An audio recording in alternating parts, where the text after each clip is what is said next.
So this is just a quick update from me. Apologies for the clickbait nature of the title, but the update is not very straightforward. I've had a few people asking what happened to the mosaic, how much did it sell for, who bought it, where's it going to be displayed, and I just thought I'd just put together this video to explain why it's still sat next to me now and it's not somewhere else.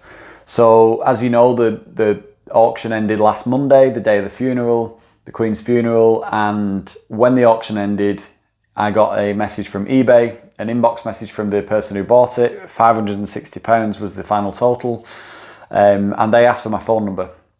I gave them my phone number, I had a chat with the guy. I won't go into any detail who he is, but it turned out he was local, as in Northwest England, so I thought, great, I'll be able to drive the mosaic to him, hand it over, maybe get a nice photograph, see where it's going to be.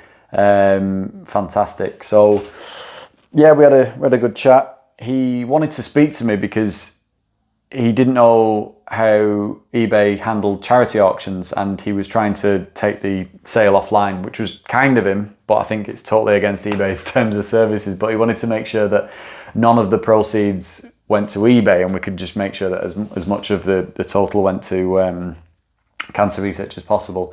But I explained that wasn't necessary, because the way eBay work with charity auctions is that the percentage that you donate of the sale to charity, that's how much they waive of the fees. So I was given 100% of the proceeds to Cancer Research UK, so eBay was waiving 100% of the fees that they would normally charge. So it was kind against the eBay's terms of service, but in the end unnecessary.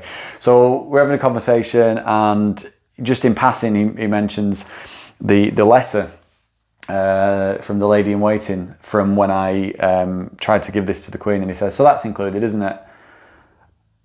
And I said no, it's not. You bought the mosaic, not the letter. The letter's mine. It's what I'm holding on to as part of this. I'm selling this, giving this away, so I wanted something to kind of, I'm not a very sentimental person, but I suppose sentimental value is the right phrase to use. And he said, oh right, well I assumed it was part of the deal because there's pictures of it on the eBay listing and it's mentioned in the description. And I thought, right, okay. I said to him, let me think about this. I'll go away and think about it. I'll get back to you later. Now I said that, but in reality, I just wanted to buy myself some time so that I could go back and read what I'd written on the eBay listing, and make sure that I'd not been misleading in any way and given the impression that I was giving away the letter as well to the person who bought the mosaic. Now, when I read the listing, I was under no doubt that I had not given that impression. I read it and I was happy that it does not give the impression that I give the letter away. The letter's not included as part of the bundle. It just mentions the letter because it mentions that story. So I got back to the guy and said, look, I'm keeping the letter. I'm sorry if it's a deal breaker, but I'm keeping the letter. He said, oh, that's a shame. It is a deal breaker. So, I said, I haven't suggested in any way that you would get the letter. So I would appreciate it if you cancel the order, because I don't want to cancel the order because I'll get like a black mark from eBay or whatever. I don't know. I don't do much selling over eBay, so I don't know how it works. But I know that you can cancel the order due to non-payment, but that takes 5 days. So I had to wait 5 days. So I said, please could you cancel the order? If you don't, I'll cancel it for non-payment after 5 days.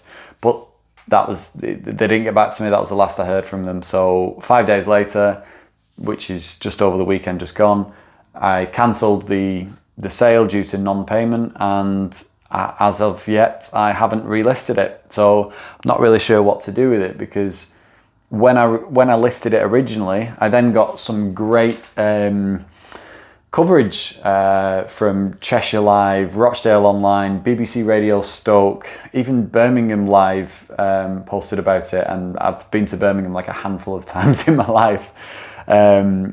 Probably fewer times than I've been to Stoke actually, but apparently BBC Radio Stoke said that I was in their catchment area just. So it was great that I featured on there. Got some great coverage, as I say, from elsewhere. Generally, social media was fantastic. But the thing is, if I relist this now, I'm not going to get that same coverage. I'm not going to get the same support, because as crude as this is to say, the timing of the auction was important. You know, the Queen's death meant that it got more exposure and therefore more people willing to bid on it. Now, if I upload it again, if I relist it now, it's not going to get the same amount of attention or money that it attracted before. So, like I say, it's crude to say that, but it won't do it justice if I just relist it. So I'm open to suggestions. So wherever you're seeing this video, whether it's on YouTube or any of my other social medias, media is already a plural, so I shouldn't have said medias, but you know what I mean. Comment below, let us know what you think I should do with it. If you're someone who was the second or third highest bidder, let me know, and we could maybe arrange something, because eBay didn't let me offer it to you.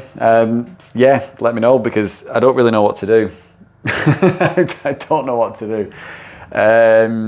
But yeah, I'll keep you updated. Whatever it is that I do with it, I will update you, because I'm determined to get some money for charity out of this. You know, it was 20 quid's worth of 1p coins, and I was about to turn it into £560, which would have been fantastic, but ultimately that's not happened. So yeah, I guess I'll update when I've got an update. So cheers.